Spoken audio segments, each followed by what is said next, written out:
Show me an ESL textbook and I guarantee there will be a food lesson. I will put money down on it. So if you're going to be teaching ESL at some point, you're going to talk about food. Here is my detailed food lesson plan that I have used for years and my students love.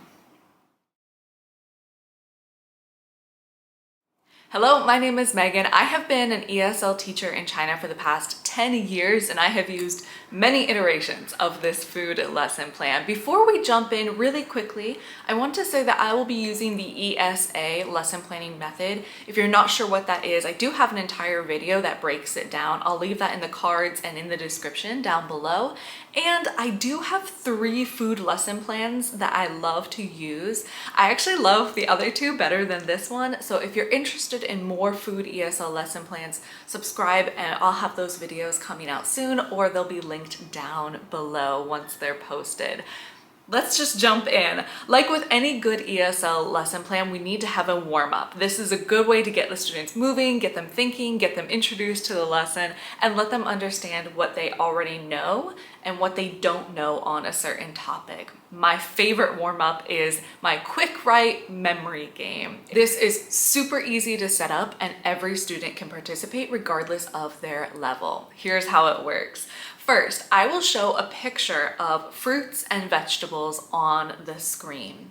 I tell the students that they have 1 minute to stare at the picture and try to remember as much as they can about the fruits and vegetables that they see. After 1 minute, I take the picture away and I tell the students they have 1 minute to write down everything they can remember.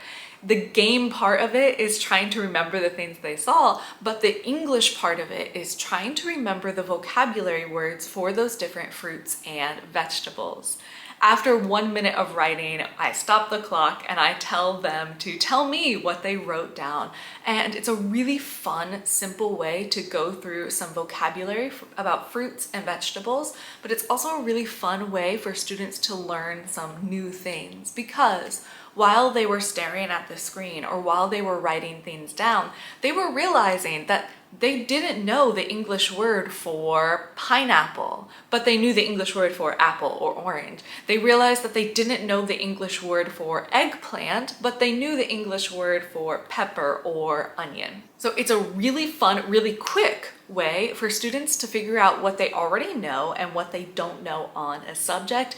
And later, all of those vocabulary words about fruit and vegetables could come in handy. After our warm-up, I like to move into our vocabulary section. Now, this is the part that is fully adaptable. You can choose the vocabulary words that are going to be best for your students in your level. If you have a textbook, flip through the textbook and see the vocabulary words that they have chosen or that they've scattered throughout the chapter. For this, I love to use some words that are useful for describing foods. For example, salty, sour, bitter. I often find that students don't know these words and it makes it really difficult for them to describe different foods, what they like, what they don't like, what food is in their country, what food is in English-speaking countries. But of course, this is fully adaptable and you can do whatever will work best for your students. After vocabulary, this is another great place to put in some textbook exercises.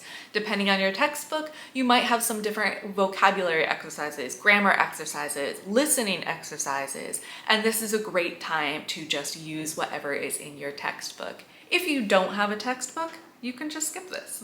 Of course, you could add your own exercises as well. If you want to go on YouTube and show them a video about food or describing food, that would definitely work. Now let's move to the main speaking parts. In an ESL lesson, this is where the majority of our time should be spent, and having the students actually use the language and practice speaking.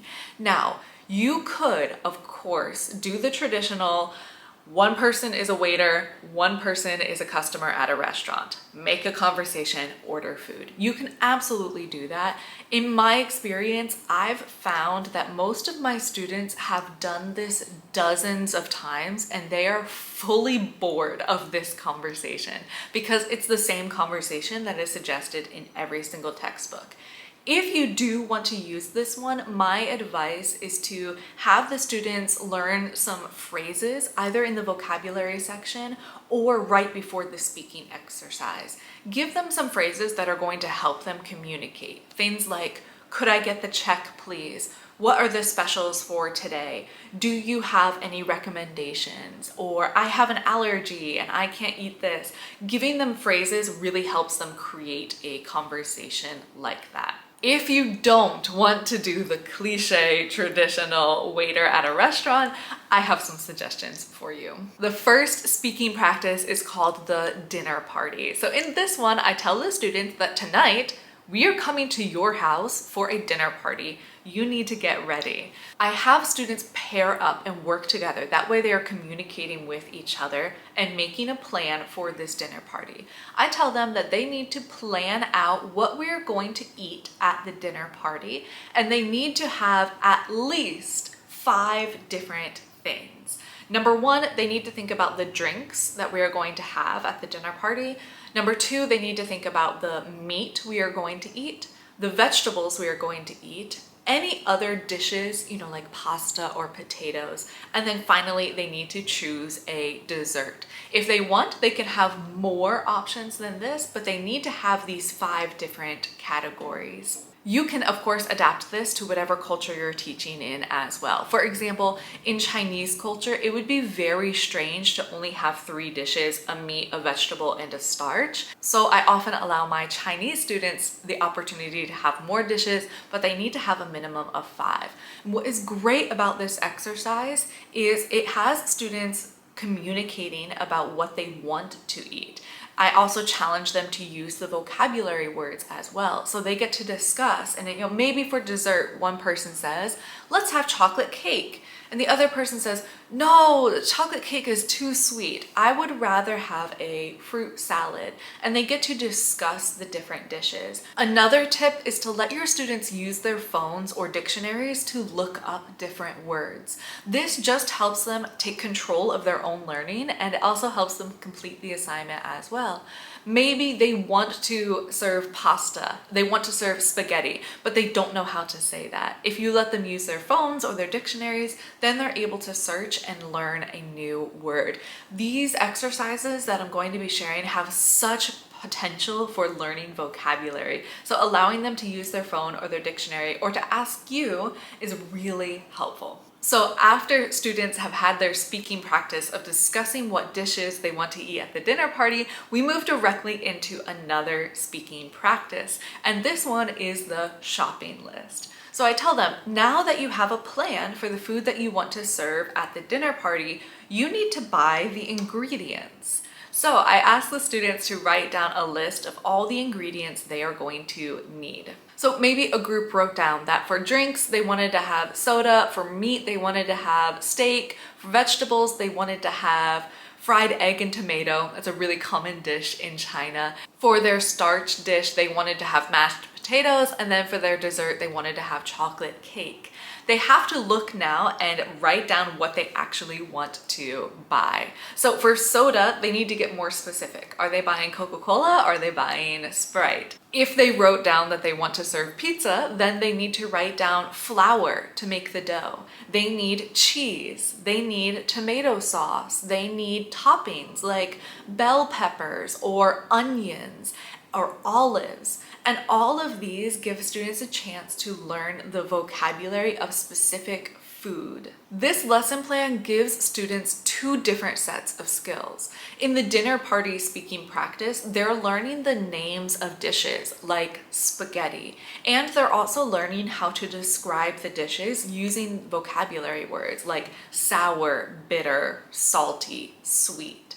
And in the second practice, where they're writing the grocery list, they're actually learning the specific names of different foods like bell pepper, onions, olives, butter, salt. Because when we talk about food, We talk about the names of the dishes, we describe them, and then we share the ingredients as well. Talking about food in a foreign language is not only limited to ordering and paying for a bill in a restaurant. For homework, I want students to continue practicing what we already started in the classroom. If they're practicing it by themselves, then hopefully they're able to make some progress. Now, you can do this in two different ways. There's an easier homework assignment and a more difficult homework assignment.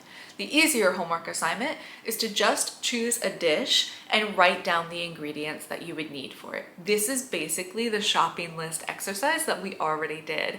So if they write down spaghetti, then they need to buy pasta, they need to buy salt, they need to buy cheese, they need to buy the tomato sauce.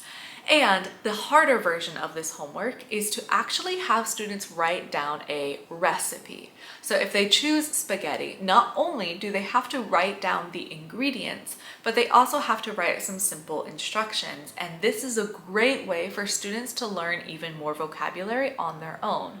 For example, they need to write that to cook the pasta, they need to first boil the water. And so they're learning vocabulary words like boil, mix, serve. Now, this lesson plan can be done very quickly. I have done this lesson plan before in 45 or 50 minutes, and I've also done it in 90 minutes. So you can expand this if you need to. It all depends on the vocabulary that you add, the extra textbook exercises that you add, any listening, any videos, any other speaking exercises that you want to add. But that is my ESL food lesson plan. Like I said, I have used this for years and students always enjoy it.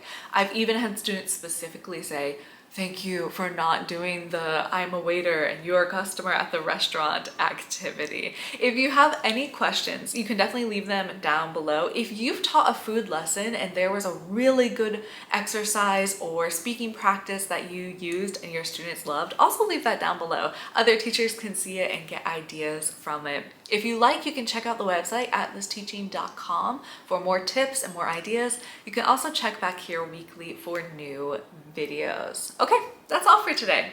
Bye.